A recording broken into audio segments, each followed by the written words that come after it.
নরোত্তম দাস ঠাকুর মহাশয়। নরোত্তম মানে কি? নরের মধ্যে যিনি উত্তম, মানুষের মধ্যে যিনি শ্রেষ্ঠ, তার নামই হলো নরোত্তম। সেই নরোত্তম দাস ঠাকুর নিতাই গৌর সম্বন্ধে তার মতন এত পদাবলী জগতে আর কেউ রচনা করেছে কিনা আমার জানা নাই বাবা। আমরা ঠাকুর মশাই কাকে বলি? যে ব্রাহ্মণ আপনার আমার বাড়িতে বিভিন্ন দেবদেবীর পূজা করে তাকে বলি ঠাকুর মশাই। প্রত্যেকটা কথা ভালো করে বোঝার চেষ্টা করো, একদম সহজ, কঠিন কিছু নয়। আবার ব্রাহ্মণ হলেই যে তাকে ঠাকুর মশাই আখ্যা দেওয়া হবে এমন নয়, কারণ অনেকে আছে হয়তো জাতিতে ব্রাহ্মণ কিন্তু পূজা করেন না। এখন যে পুলিশে চাকরি করে সে যদি পুলিশের পোশাক ছাড়া রাস্তায় দাঁড়িয়ে থাকে, সাধারণ মানুষ আর পুলিশের মধ্যে তফাৎ থাকবে? থাকবে না। পুলিশের পোশাক যখন পরবে, ইউনিফর্ম থাকলে আপনি ভাববেন আহা এই দেখো পুলিশ দাঁড়িয়ে আছে, আর যদি না থাকে আপনিও যা তিনিও তাই। ঠিক তদ্রূপ ব্রাহ্মণ হলেই হবে না, যদি সেই ব্রাহ্মণের কাজটা করে তখন তাকে বলা হয় ঠাকুর মশাই। কিন্তু নরোত্তম দাস ঠাকুর তিনি কিন্তু ব্রাহ্মণের ছেলে ছিলেন না। নরোত্তম দাস ঠাকুরের পদবী কি ছিল? যেমন আমার পদবী হচ্ছে বসু। আগামীকাল যিনি গাইবেন শ্রদ্ধেয় সুমন ভট্টাচার্য, তার মানে তার পদবী হচ্ছে ভট্টাচার্য। প্রত্যেকের পদবী আছে, আপনাদের মধ্যেও আছে। কারোর হয়তো জানা, কারোর মাইতি, কারোর নস্কর, কারোর সাহা, কারোর ঘোষ, বিভিন্ন পদবী, কারোর দাস, কেউ মহাপাত্র। মেদিনীপুরে বেশিরভাগ মাইতি, জানা, এই পদবীগুলো বেশি, তাই না বাবা? বেশ। তো নরোত্তম দাস ঠাকুরের পদবী ছিল হচ্ছে দত্ত। তার নাম হলো নরোত্তম দত্ত। আপনারা কোনোদিনও শুনেছেন দত্ত ঘরের সন্তান সে আবার ঠাকুর মশাই হয়? শুনেছো বাবা তোমরা? কখনো শোনো না। নরোত্তম দাস ঠাকুরের পিতার নাম ছিল কৃষ্ণানন্দ দত্ত, আর মায়ের নাম ছিল নারায়ণী দেবী। জন্ম কোথায় হয়েছিল? দেশভাগের পরে রাজশাহী জেলাটা চলে গেছে বাংলাদেশের মধ্যে, কিন্তু একটা সময় সেটা বাংলার মাটিতে মুর্শিদাবাদ মালদার মাঝামাঝি একটি জায়গায় ছিল রাজশাহী জেলা। আর তৎকালীন দিনে যেমন এখন পশ্চিমবঙ্গের রাজধানীর নাম কি আপনি আমি সবাই জানি, আমাদের বাংলার রাজধানীর নাম কলকাতা। ঠিক সেই সময়ে সারা বাংলার রাজধানী ছিল মালদহ জেলা। এগুলো অনেক অজানা জিনিস। আর সেই মালদা জেলার নবাব ছিলেন হুসেন শাহ, সারা বাংলার নবাব। তার আমলে এসো এসো, তুমি বাদ্যযন্ত্রে দিতে লাগো।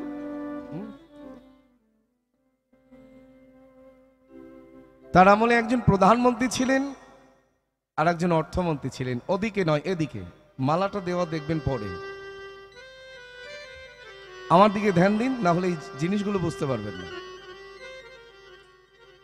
প্রধানমন্ত্রী আর অর্থমন্ত্রী, একজন হচ্ছেন সনাতন গোস্বামী আর একজন হচ্ছেন রূপ গোস্বামী। তোমরা সবসময় বলো না জয়রূপ সনাতন ভট্ট রঘুনাথ, শ্রীজীব গোপাল ভট্ট দাস রঘুনাথ। এই স্বরগোস্বামীর এক গোস্বামী পাদ হলেন রঘুনাথ দাস গোস্বামী। কিন্তু সেই সময়ে প্রধানমন্ত্রী আর অর্থমন্ত্রী ছিলেন, একজন হচ্ছেন সনাতন গোস্বামী, একজন হচ্ছে রূপ গোস্বামী। তবে তাদের নামটা ছিল অন্য।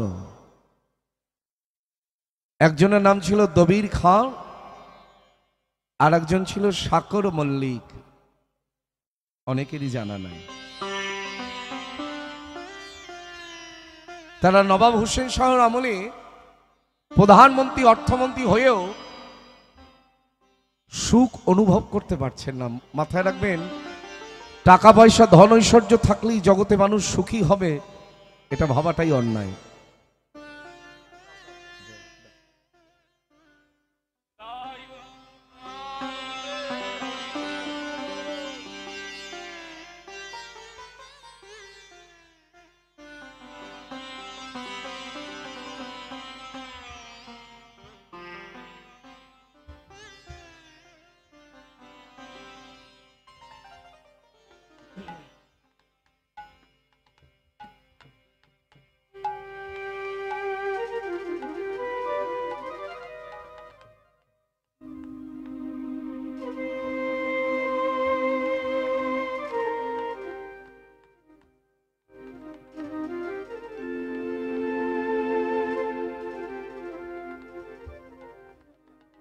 তো যে কথাটা বলছিলাম আর কি,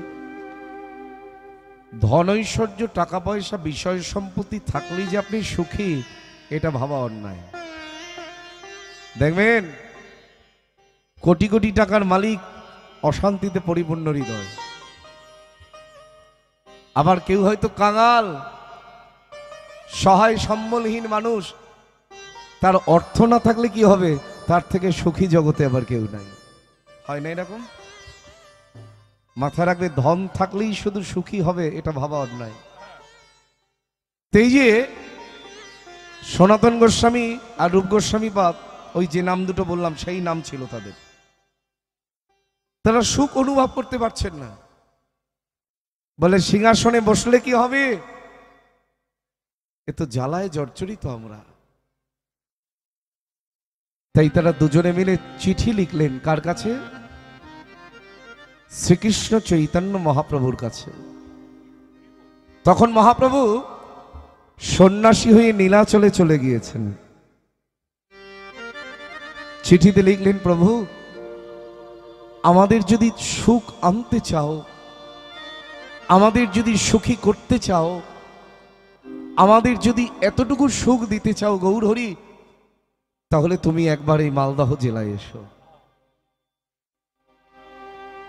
মাথায় রাখবেন, করুণার পত্র যদি ভগবানের কাছে পৌঁছায়, প্রেমের পত্র যদি ভগবানের কাছে পৌঁছায়, ভগবানের হৃদয়ও কেঁদে ওঠে। আরে যারা সিংহাসনে বসে আছে তারা সুখ পাচ্ছে না, তারা আমার কাছে চিঠি লিখেছে, তাহলে আমাকে তো ছুটে যেতেই হবে। প্রভু যখন ভক্তগণ সঙ্গে লয়ে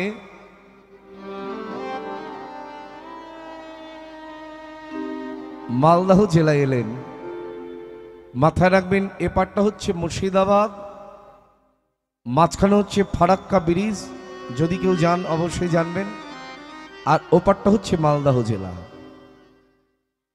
এখন প্রভু যখন, আহা কি হচ্ছে গো, কথা বললে জ্ঞান আসবে কেন?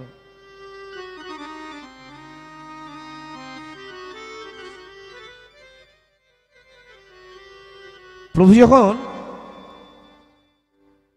ওই মালদাহির রামকেলিতে এলেন, রামকেলির জলে যখন নেমেছেন স্নান করবার জন্য, হঠাৎ করে গৌরহরির দুটো নয়ন জলে বুক ভেসে যাচ্ছে।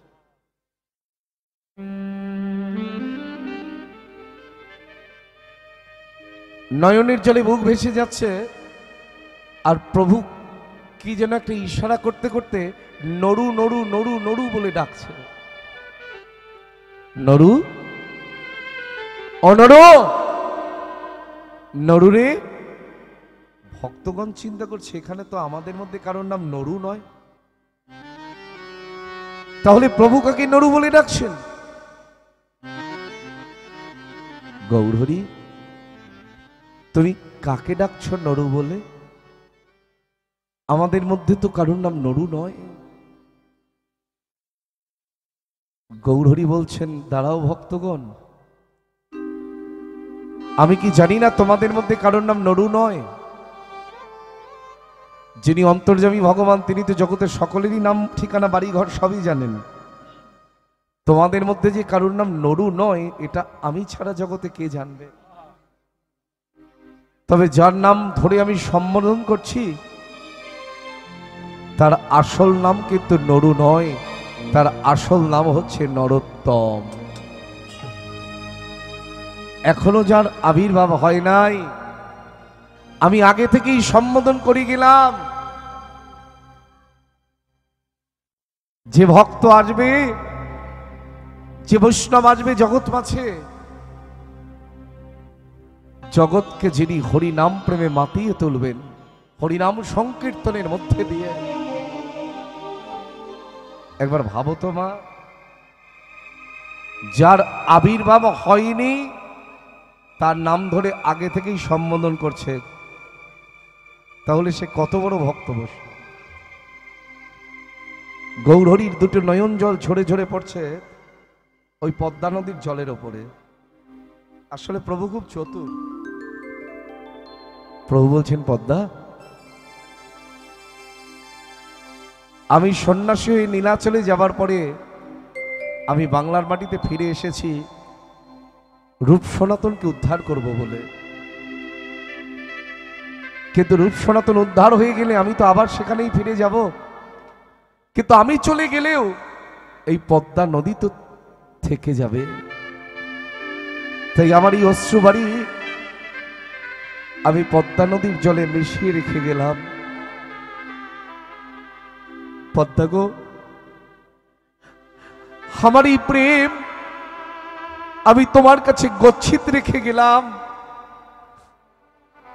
পদ্মা নদী তখন বলছে, গৌরহরি, তোমারই নয়ন জল, তোমারই প্রেম আমার কাছে কেন গচ্ছিত রাখলে? বলে, আমি চলে গেলেও তুমি তো থাকবে গো। সেই পদ্মা নদী তো আজও রয়েছে। তাই আমি আমার এই প্রেম তোমার কাছে গচ্ছিত রেখে গেলাম। যদি কোনোদিন নরোত্তম তোমারই জলে স্নান করতে আসে, আমার এই প্রেম তুমি তাকে দান করে দেবে। মাথায় রাখবে, মহাপ্রভু অপ্রকট হবার পরে যে কথাগুলো বলছি, পরিবেশ খুব ভালো আছে, গত বছরের থেকেও ভালো লাগছে। পরিবেশ না হলে কীর্তন করা যায় না বাবা। কথা যদি কেউ নিতে চায় তখন কথা দেওয়া যায়, আর কথা যদি কেউ নিতে না চায় তখন তাকে দেওয়া যায় না বাবা। মহাপ্রভু অপ্রকট হবার পরে তিনজন ব্যক্তি সনাতন ধর্মকে রক্ষা করেছিলেন, না হলে সনাতন ধর্ম লুপ্ত হয়ে যেত। এই তিনজন ব্যক্তি কারা? একজন হলেন ছিল নরোত্তম দাস ঠাকুর মহাশয়, একজন হলেন শ্রীনিবাস আচার্য, আর একজন আপনাদের মেদিনীপুর জেলারই ছেলে, যার আবির্ভাব হয়েছিল ধারেন্দ্রা বাহাদুরপুর গ্রামে। তার নাম দেখি কেউ বলতে পারেন কি? দুজনের নাম আমি বলে দিয়েছি, সনাতন ধর্মের প্রবর্তক। একজন হচ্ছে নরোত্তম দাস ঠাকুর, একজন হচ্ছে শ্রীনিবাস আচার্য, আর তিন নম্বর ব্যক্তি হলেন মেদিনীপুর জেলারই ছেলে, যার নাম, বাহ চমৎকার, আমার এক ছোট্ট ভাই উত্তরটা দিয়েছেন, তার নাম হলো প্রভু শ্যামানন্দ। যিনি শ্যামের হৃদয়ে আনন্দ প্রদান করেছিলেন তার নামই হলো শ্যামানন্দ। এই তিনজন আমার তিনজনের ভাবাবেশ অবতার। কে কার ভাবাবেশ অবতার? মাথায় রাখবেন, নরোত্তম দাস ঠাকুর ছিল নিত্যানন্দ প্রভুর ভাবাবেশ অবতার, শ্রীনিবাস আচার্য ছিলেন মহাপ্রভুর ভাবাবেশ অবতার, আর শ্যামানন্দ প্রভু ছিলেন অদ্বৈতাচার্য প্রভুর ভাবাবেশ অবতার। তিনজনের ভাবাবেশ অবতার। নিত্যানন্দ প্রভুর ভাবধারা নিয়ে নরোত্তম দাস ঠাকুরের আবির্ভাব হয়েছিল গৌর প্রেমিকা আস্বাদন করবার জন্য। শ্রীনিবাস আচার্য যাকে বলা হতো মহাপ্রভুর দ্বিতীয় কলেবর, মহাপ্রভুকে দেখতে যেমন শ্রীনিবাস আচার্যকে ঠিক সমসাময়িক মহাপ্রভুর মতনই তাকে অনেকটা দেখতে, তাই তাকে বলা হতো দ্বিতীয় কলেবর। আর 3 নম্বর ব্যক্তি হচ্ছে প্রভু শ্যামানন্দ, যাকে বলা হতো অদ্বৈতাচার্য প্রভুর ভাবাবেশ অবতার। আজকে নরোত্তম দাস ঠাকুরের হৃদয়ে আনন্দ জেগেছে কিসের? গৌর প্রেমের আনন্দ। এই জন্য লিখলেন গৌরাঙ্গ বলিতে হবে পুলক ও শরীর। পুলকিত হওয়া মানে আনন্দিত হওয়া।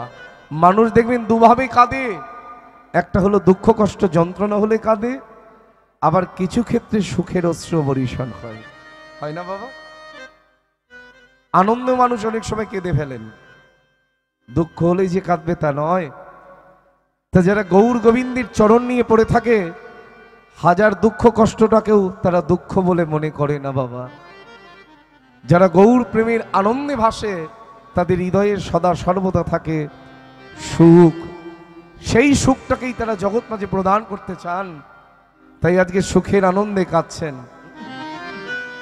আর আপনিও গৌর প্রেমের সুখ অনুভব করতে পারবেন যদি নিতাই চাঁদের করুণার বাতাস পাওয়া যায়। ওগো আরে কবে নিতাই চাঁদ করুণা করিবে, ওগো করুণা করিবে। এই জিংটা দিও না, করুণা করিবে। ওগো আরে কবে নিতাই চাঁদ করুণা করিবে,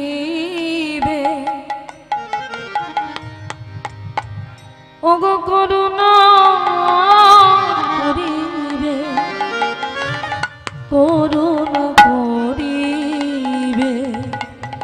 আবার আরে কবে নিতাই চাঁদ করুণা করিবে,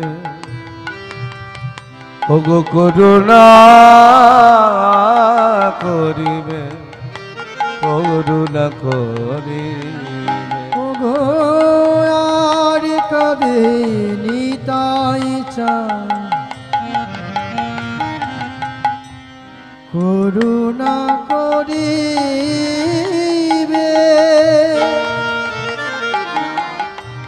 করুণা করিবে, করুণা করিবে। আবার সঙ্গে সারে বা শোনায় আমার কবে তুচ্ছ হবে, আবার কবে তুচ্ছ হবে, কবে তুচ্ছ হবে। আমার সংসারে বাসনা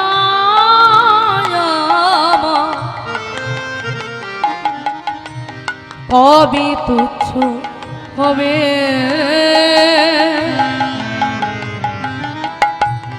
কবে তুচ্ছ হবে, কবে তুচ্ছ হবে। বিষয় ছাড়িয়া কবি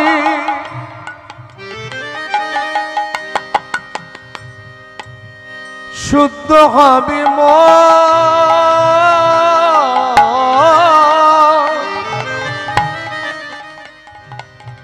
কবে আমি হেরি বসে মধুর বৃন্দাবন, আমার কবে আমি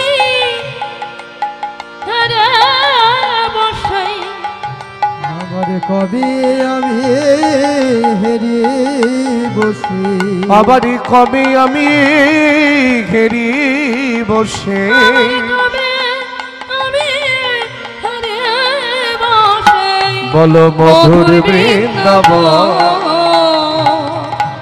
মধুর বৃন্দাবন। কবে যুগল মূরতি আমারই দর্শন হবে, কবে যুগা মূরতি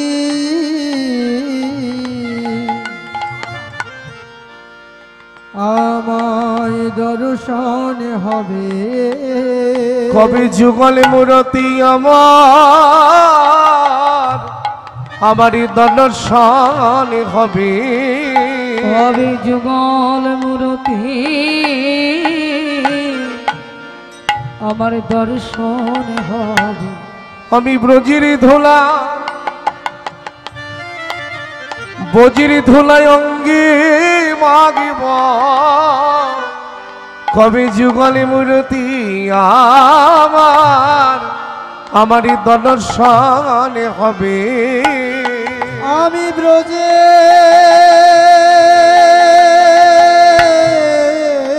ধুলা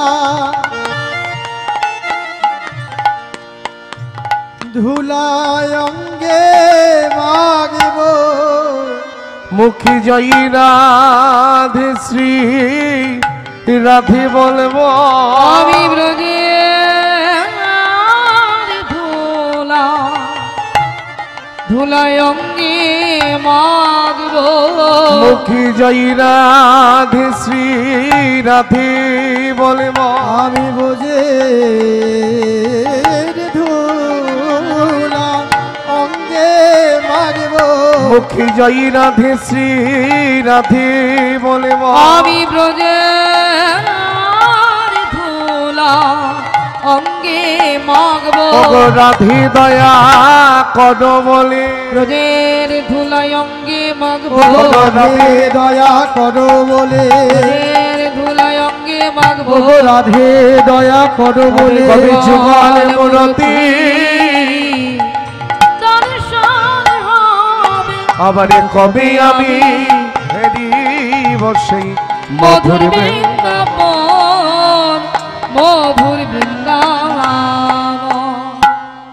কি বলছেন গৌরাঙ্গ বলিতে হবে পুলক শরীর হরি হরি বলিতে নয়নে বহে নীর আর কবে নিতাই চাঁদ করুণা করিবে সংসার বাসনা আমার কবে তুচ্ছ হবে বিষয় ছাড়িয়া কবে শুদ্ধ হবে মন কবে আমি হেরিব সেই মধুর বৃন্দাবন বৃন্দাবনে কে কে গেছেন একটিবার হাত তুলুন দেখি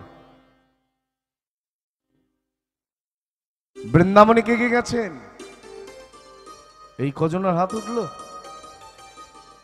এদিকে কেউ জাননি বেশ আরে বৃন্দাবনে যাবার বাসনা যদি থাকে ঠিক পৌঁছাতে পারবেন না যদি না থাকে তাহলে পারবেন না যারা জাননি রাধারানীর কাছে প্রার্থনা জানান যে তোমার রাজ্যে তুমি আমাকে টেনে নিয়ে চলো যদি তোমার একান্ত নিবেদন না থাকে জোর করে নিয়ে যাবে তিনি নিয়ে যেতে পারেন কি তা নরোত্তম দাস ঠাকুর এই একটা পদাবলীর মধ্যে আর একটা পদাবলীর সংমিশ্রণ ঘটিয়েছেন কিভাবে দেখুন বলে বিষয় ছাড়িয়া কবে শুদ্ধ হবে মন কবে আমি হেরিব সেই মধুর বৃন্দাবন আর বৃন্দাবনে গিয়ে কি করব হরি হরি কবে হব আমি বৃন্দাবন বাসে হরি হরি কবে খব আমি বৃন্দাবন বাসী বলে হরি হরি হরি কবে খব নিরখিব নয়নে সদা আমি যুগলের উপরাসে আমি নিরখিব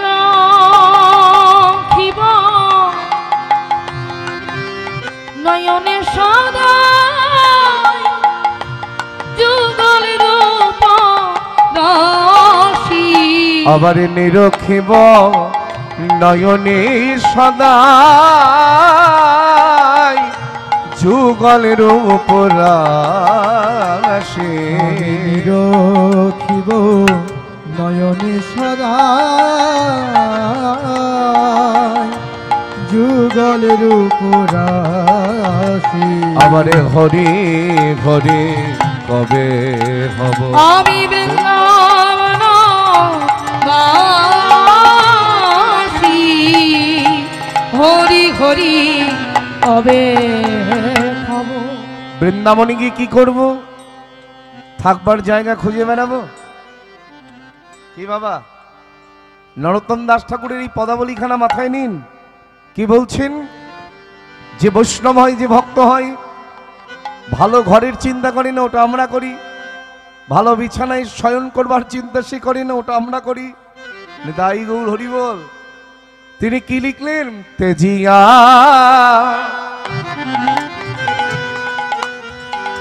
শয়ন সুখ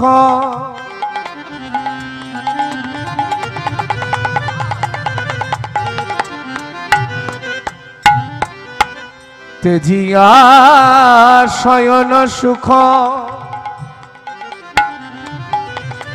আবার বিচিত্র পালঙ্ক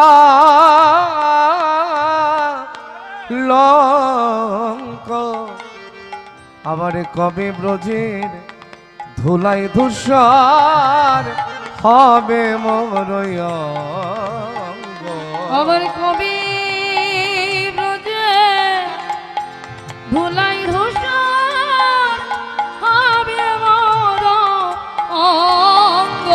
আবার কবে ব্রজের ধুলাই ধূসর হবে মোর অঙ্গ।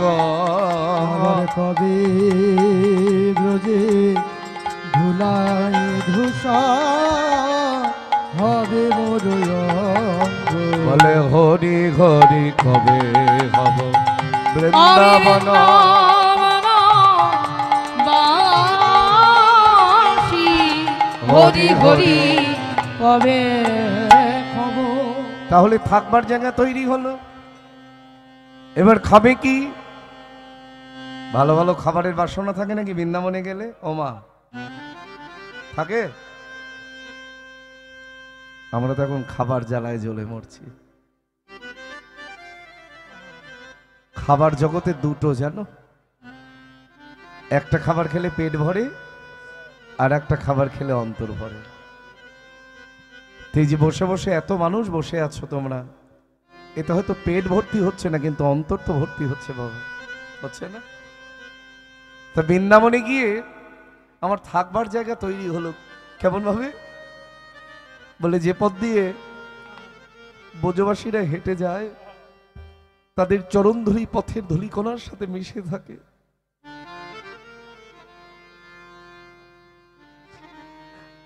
আমার থাকবার বিছানা সেই ব্রজবাসীর চরণ ধুলির ওপরেই হবে। আর খাবো কি? বলে সররস ভজন।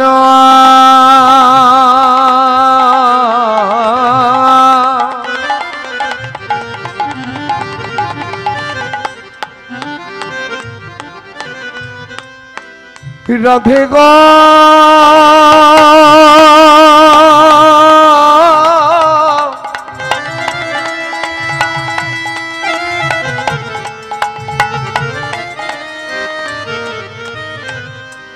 রাধে গো রাধে গো রাধে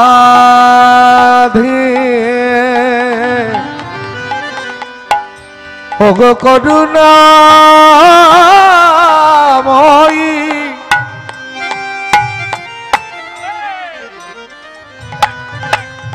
সুররস ভোজন। বলি দূরে পড়ি হরি আবার কবে ব্রজে মাগিয়া খাইব মাধুকুরে। আবার কবি ব্রজে মাগিয়া খাইব মাধুকুরি। আবার কবে ব্রজে মাগিয়া খাইব মাধুকুরে। আবার আবার কবি ব্রজে মাগিয়া খাইব মধুপুরী। বলে হরি হরি কবে হব আমি বৃন্দাবন বাসী, হরি হরি কবে